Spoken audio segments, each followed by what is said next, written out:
శ్రీ మహాగణాధిపతే నమః. శ్రీ గురుభ్యో నమః. కార్తీక పురాణం 15వ రోజు పూర్ణిమ. ఈరోజు కూడా రోజులానే యథావిధిగా కార్తీక స్నానం, దానాలు చేయాలి. ఈరోజు కథ. పూర్వం సరస్వతీ నదీ తీరంలో ఒక శిథిలమైన శివాలయం ఉండేది. అక్కడికి ఒక రోజున కర్మనిష్ఠుడు అనే ఒక యోగి వస్తాడు. ఆయన తీర్థయాత్రలు చేస్తూ కార్తీక మాసంలో అక్కడికి వస్తాడు. ఆయన కార్తీక మాసమంతా అక్కడే ఉండాలని నిర్ణయించుకుంటాడు. రోజు సరస్వతీ నదిలో స్నానం చేసి శివుడికి అభిషేకం చేసి అక్కడే జపానుష్ఠానాలు చేసుకునేవాడు. అక్కడున్న కొద్ది మందితో ఆలయాన్ని శుభ్రంగా చేసేవాడు. ఇలా ఉండగా 15వ రోజు వస్తుంది. ఆ రోజు కూడా శివుణ్ణి అభిషేకించి ఆలయంలో దీపం పెట్టి ధ్వజస్తంభానికి పూజ చేసి అక్కడ కూడా ఒక దీపం వెలిగిస్తాడు.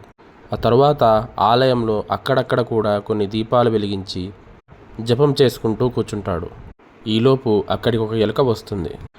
అది ఆహారం కోసం వెతుక్కుంటూ ఈయన వెలిగించిన ధ్వజస్తంభ దీపం దగ్గరికి వస్తుంది. అప్పటికే అది కొండెక్కి ఉంటుంది. కానీ దాంట్లో నెయ్యి ఉండడం వల్ల దాంట్లోకి ఎలుక మూతి పెడుతుంది. అప్పుడు ఎలుక మూతికి ఒత్తి అంటుకొని ముందుకు వస్తుంది. పక్కనే ఇంకో దీపం వెలుగుతూ ఉంటుంది. ఎలుక మూతిలోని ఉన్న ఒత్తి పక్కనున్న దీపంకి తగిలి వెలుగుతుంది.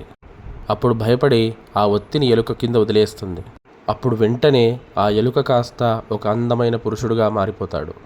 ఆయనకు అక్కడే ఒక యోగి జపం చేసుకుంటూ ఉండడం చూస్తాడు. వెంటనే ఆ యోగి పాదాలపై పడతాడు. అప్పుడు యోగి కళ్ళు తెరిచి ఎవరు నీవు అని అడుగుతాడు. అప్పుడు ఆ దివ్య పురుషుడు అప్పటిదాకా జరిగిందంతా చెప్పి నేను ఎలుకగా ఎలా మారానో నాకు తెలియదు అని చెప్తాడు. అప్పుడు ఆ యోగి తన దివ్య దృష్టితో ఆ ఎలుక పూర్వజన్మను చూస్తాడు. ఆ యోగి ఆ ఎలుక జన్మరహస్యం తెలుసుకొని ఇలా చెప్తాడు. నువ్వు పూర్వజన్మలో ఒక విప్రుడివి. గొప్ప వంశంలో పుట్టి చెయ్యరాని పనులన్నీ చేశావు. నాస్తికవాదం చేశావు. డబ్బు కోసం బిడ్డల్ని కూడా అమ్ముకున్నావు. కన్యాశుల్కం తీసుకొని పిల్లకు పెళ్లి చేశావు. నీకంటే గొప్పవాళ్ళని తిట్టేవాడివి. గోవుల్ని తిట్టావు. బ్రాహ్మణుల్ని తిట్టావు.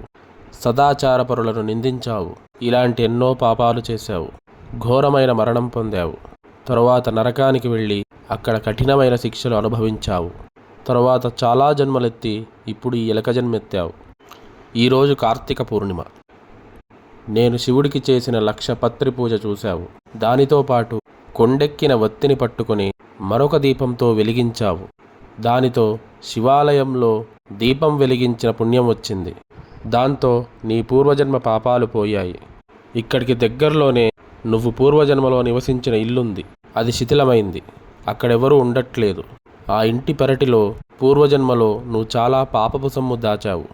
అదంతా తవ్వి బయటికి తీసి ఈ శిథిలమైన శివాలయాన్ని ఉద్ధరింపచేయి. ఇక్కడ సంతర్పణలు చెయ్యి. నువ్వు తరిస్తావు. అతను సరే అని అలాగే అక్కడికి వెళ్ళి తవ్వి ధనమంతా తీసి ఆ శివాలయాన్ని ఉద్ధరింపజేసి అక్కడే సంతర్పణలు చేసి అన్నదానాలు చేసి దీపాలు వెలిగించి 1,00,000 పత్రి పూజలు చేయించి దానధర్మాలు చేసి చివరికి తరించాడు. ఈ కథంతా జనక మహారాజుకి వశిష్ఠుడు చెప్తాడు. స్వస్తి.